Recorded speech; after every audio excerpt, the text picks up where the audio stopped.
เป็น3 ปีพี่น้อยเนาะน่าสิแก้ไขได้ทันคือเนาะว่ามีคนเคยเป็นคือเจ้ามีแล้วบอกว่ามีวังแล้วสินั่นยิ้มเนาะลองเบิ่งเท้าเอาโทรศัพท์มาเปิดคลิปน้องต้นกล้าให้อันน้องเพิ่นเบิ่งเด้ให้เพิ่นวันนี้ก็ให้เพิ่นเพิ่นมีกำลังใจเบิ่งกำลังใจสู่ต่อรายการนี้บัดนี้ไปรักษาพาเราไปรักษาเห็นเนาะหน่วยยิ้มความหวัง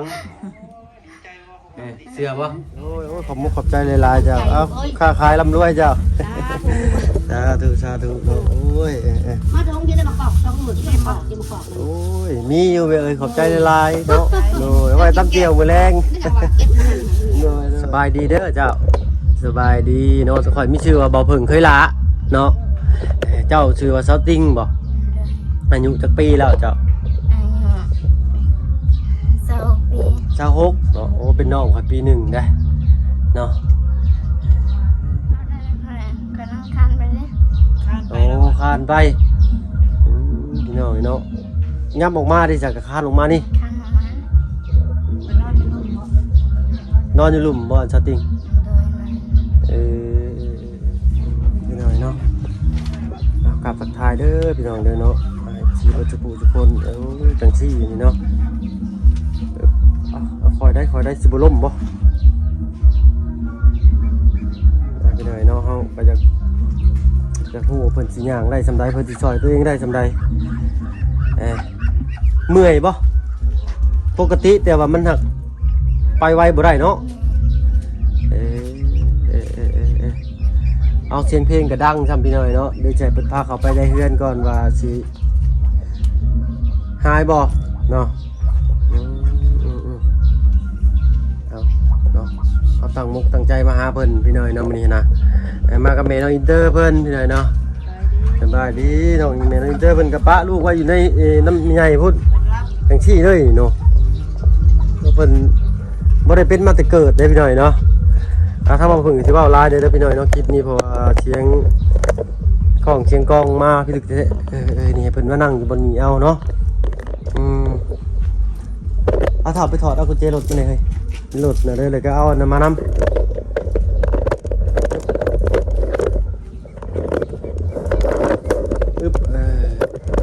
เสียงมันอยากดังหน่อยนึงพี่น้อยเนาะขอโทษขออภัยหลายๆก็เลยเข้ามาอีกหน่อยนึงเนาะกึบโอ้ยบ่เมื่อยบ่เว้าดังๆเด้อเนาะทางกุญแจเอาอยู่น้ำคอยเนาะเปิดข้ออนุญาตนั่งพี่น้อย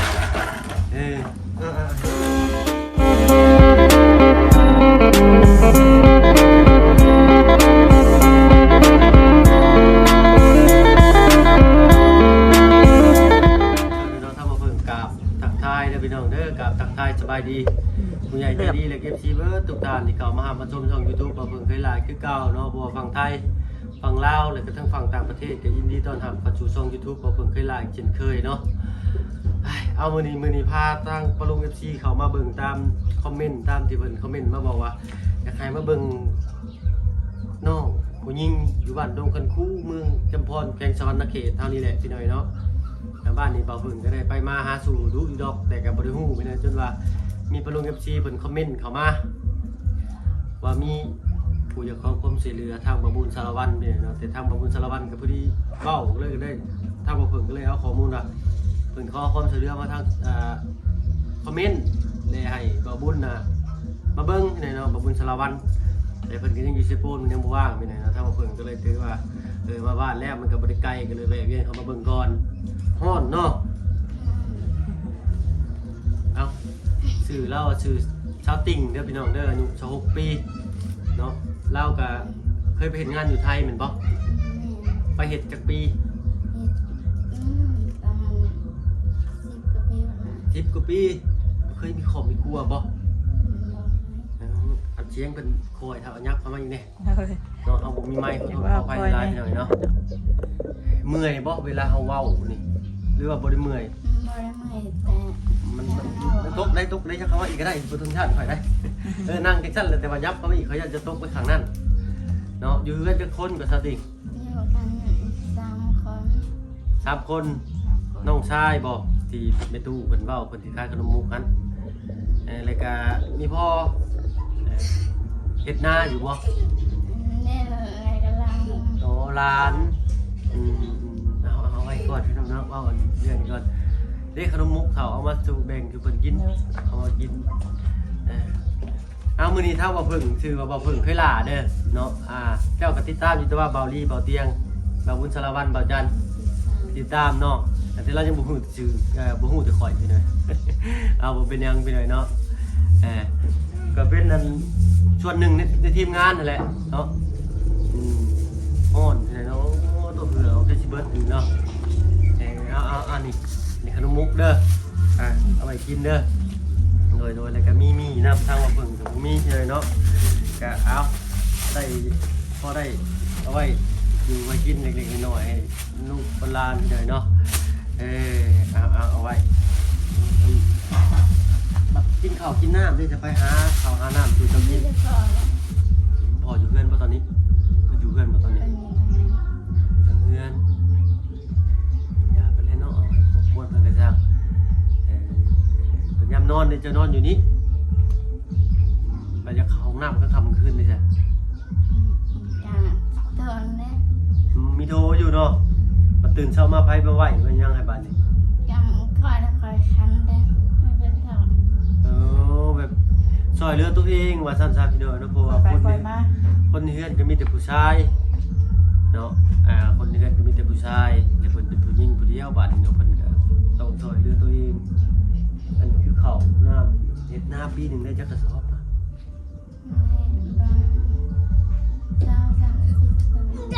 30พี่น้อยเนาะเบิ่งสิให้ปลาลูกเพิ่นเบิ่งกันบ่อยู่บ่นอนเขาเนี่ยเบิ่งเด้อให้ปลาลูกเพิ่นเบิ่งหน่อยนึงเนาะอันนี้ก็เป็นห้องของครัวนี่หน่อยเนาะมันนอนเป็นจังซี่เลยนี่เอาเราก็ไปเฮ็ดเวียกอยู่ไทยก็10 ปีผู้ใดแม่นบ่ค่อยได้ยินถูกบ่เนาะหลังจากหันไปมาเป็นจังไดอาการคือว่ามันเป็นจังซี่ ก็พอไปออกมาไปจะไปติดโควิด โดยติดโควิดแหละปกติก็บ่ได้เป็นเหมือนบ่ติดโควิดมาแหละไปฉีดยาวัคซีนเจ้าเป็นขอโทษเด้อเป็นพิการนี่เป็นตอนนั้น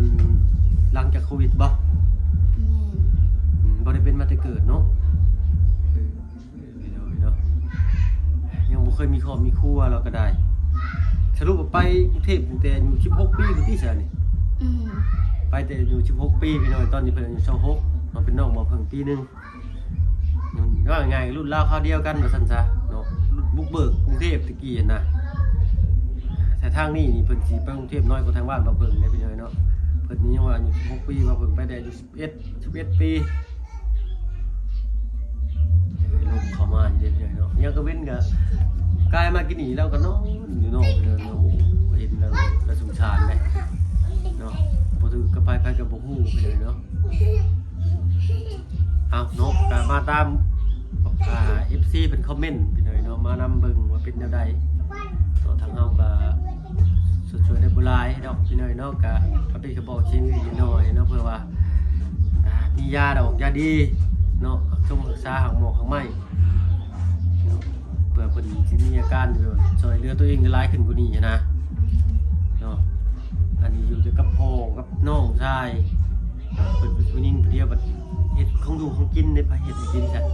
มีแต่พอ เฮ็ดของอยู่ของกินมีนี่เพื่อนมีครอบครัวนี่มีลูกมีหลานมีเอื้อยมีอ้ายแต่คนเพิ่นชาวซะที มีมันร้ายมันแต่ เพิ่นไปมีครอบมีครัวเบิดเพิ่นก็ไปอยู่เฮือนอยู่ซ่านเพิ่น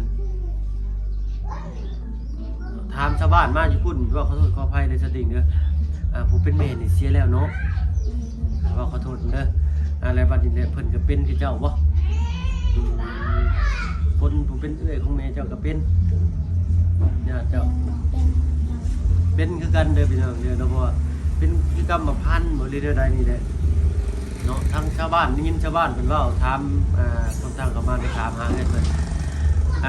เพิ่นว่าน่าสิเป็นน้ำกรรมพันธุ์บ่เนาะเป็นชั้นได้ เนี่ยเราเป็นนางกำพันได้เป็นเป็นอย่างที่ เป็นแม่มีลูก7 คน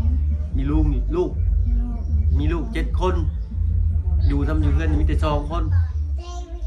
ที่เหลือออกเพื่อนออกซ่านไปมีครอบมีครัวบ้านเนาะเจ้าลูกหลาบ่เอาลูกการมีน้องอีกคนนึง คนที่3 ค่ะ คนที่3 มีน้อง4 คน มีน้อง4 คนเลยสบายดีเด้อเนาะแม่น้องอีเตอร์เพิ่นเนาะก็ให้แม่น้องอีเตอร์มานํไปเลยเนาะเพราะว่าลูกนอนท่านน่ะเนาะมาเป็นหมู่กันว่าซั่นซะมาให้เบิ่งการทำงานของมนุษย์ผัวว้าวขอโทษเอาไว้เอาเลยเนาะ เป็นอะไรสภาพน้องเขาได้เลย เลยก็มีแต่ว่าสิอันแรกก็มาเบิ่งก่อนพี่น้องเบิ่งต้นถ้ามาเบิ่งก็มียังมีแต่มีนี่แหละเนาะก็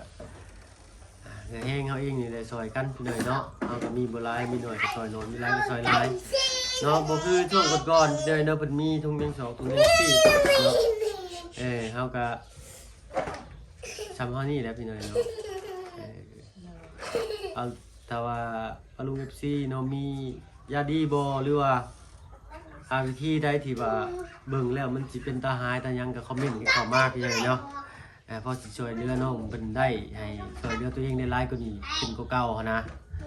เนาะ เริ่มต้นนี่แล้วเป็นยังไงตอนที่สิมาเป็นแบบนี้นะ เริ่มต้นเพิ่นบอกว่ามาถึงกรุงเทพเป็นโควิดเลยฉีดวัคซีน ฉีดวัคซีนเราเป็นมาเลยบอก แต่ จะปีเลยจะเป็นมัน เป็น3 ปี 3 ปีเลย โควิดรอบสุดท้ายแล้วเนาะ โควิด 19 ฉีดยากันโควิดเนาะจะเป็นมาเลยพี่น้อง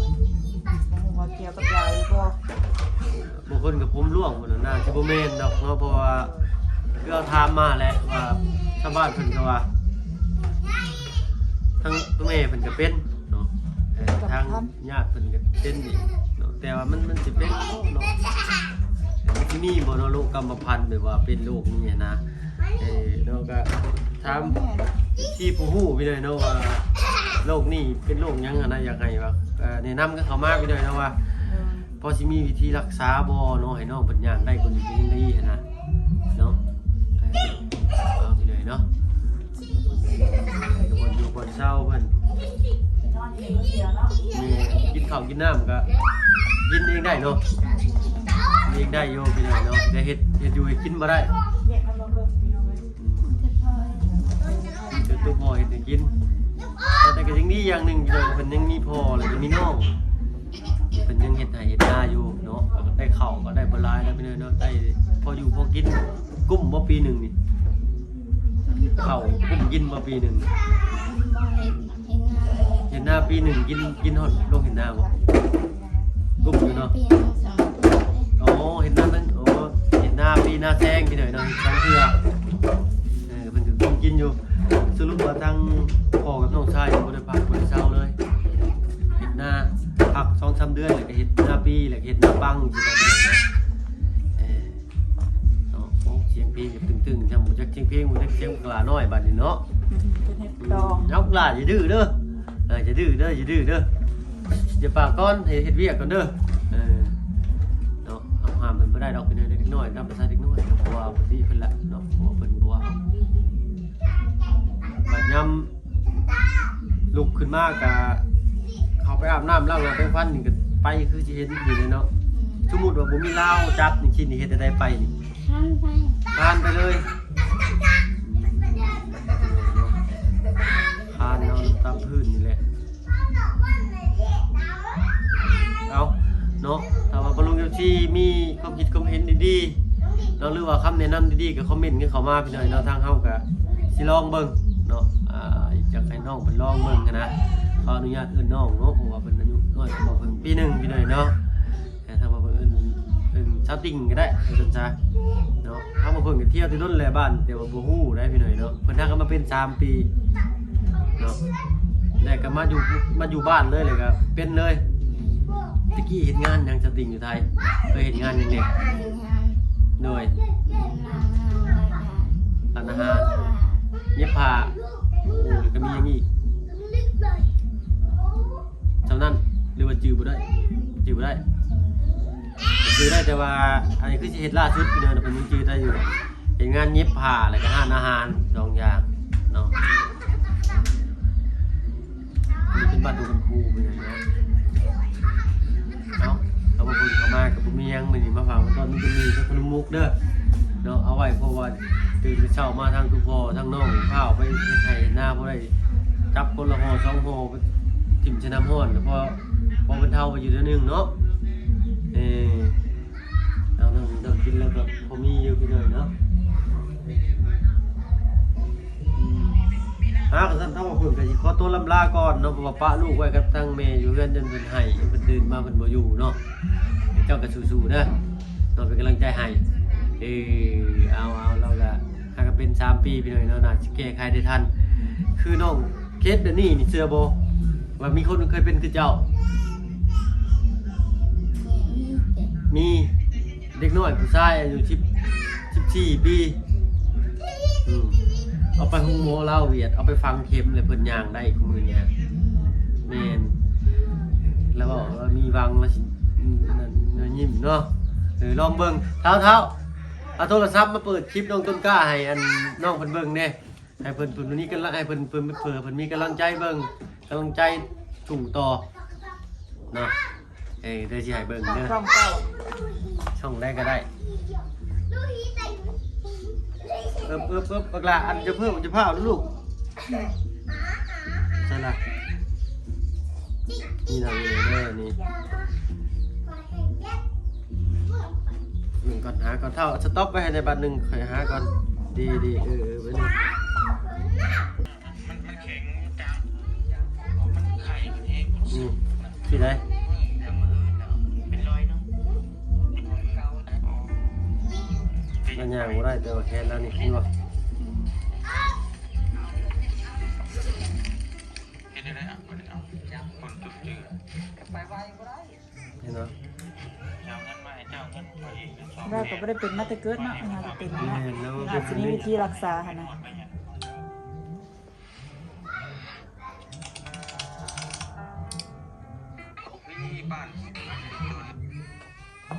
คลิปนี้จะร้อนได้เลยนะ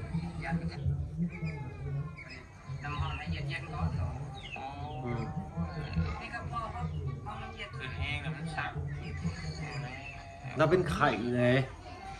น้องเดียวนะแน่เราเป็นไข่ก่อนแล้วเราเป็นอันนี้มันจะเป็นรอย6 เดือนที่ผ่านมาบางเมืองนี่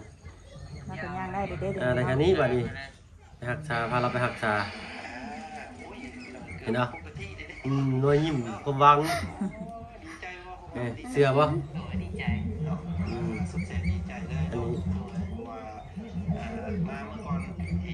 เราย่างได้นี่ทางแพทย์หมอมันชื่อช่องบ่อจันเด้อนี่เมียนผู้เก่าบ่ให้เบิ่งแรกๆมันบ่พอเคสเป็นนี่ก็จะค่ายคือครับน้องต้นกล้าหรือว่าน้องแล้วได้พี่หน่อยเนาะเพราะว่ามันน้องเป็นย่างบ่ได้นี่นี่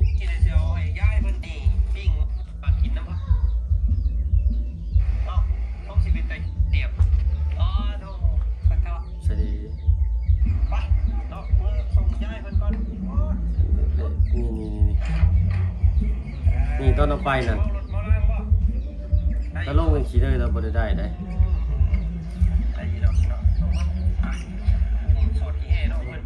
พอดกระอุ้มแล้วไปห้องหมอ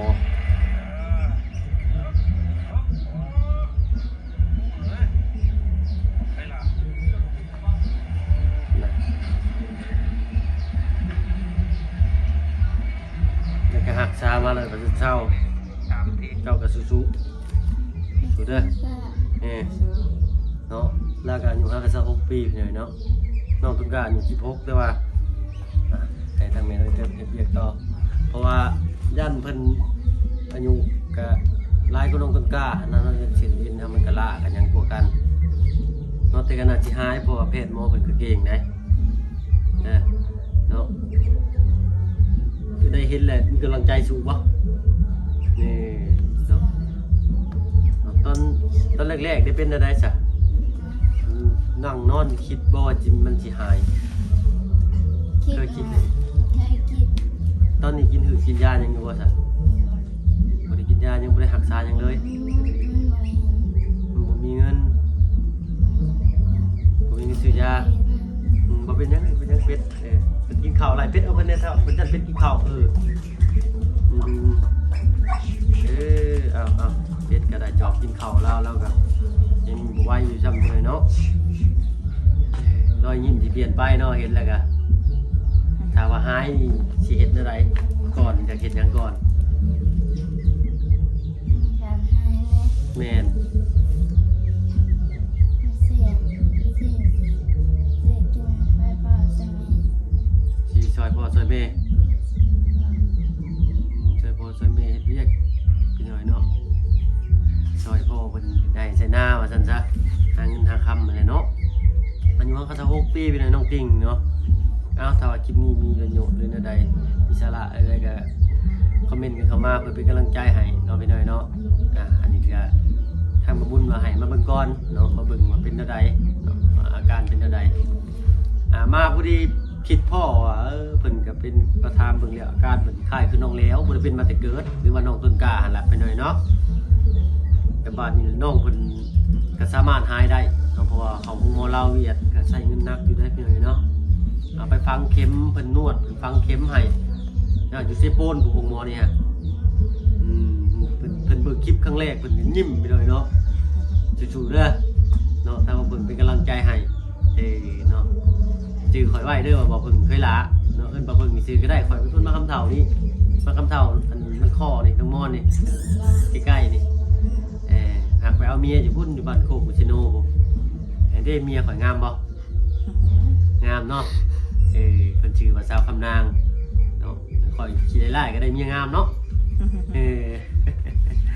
เอาเนาะก็มีแต่สิขอตัวลำลาก่อนพี่น้อยเนาะ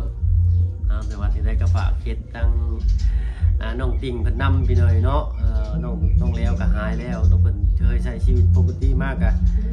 ถ้าว่าเห็นเพิ่นเป็นอย่างได้คือนึงก็โอ้คือเป็นบุญของเพิ่นหลายพี่น้อยเนาะก็สุดแน่แต่บุญวาสนาของน้องเพิ่นว่าซั่นซะเนาะทางเฮาก็ได้แต่เป็นกระบอกเสียงน้อยๆนี่แหละเนาะให้ปานุMCได้รับได้ชมเนาะเอาก็มีแต่ทางบ่เพิ่นก็สิขอตัวลำลาก่อนพบกันเนาะโอกาสหน้าเด้อเนาะไปแล้วลาสบายดีปาลุงเพิ่นพี่น้อยเนาะไปพี่น้องสู้ๆสู้บ่โอเคน้องเพิ่นเป็นคนกล้าแสดงออกเด้พี่น้อยเนาะไปเถอะ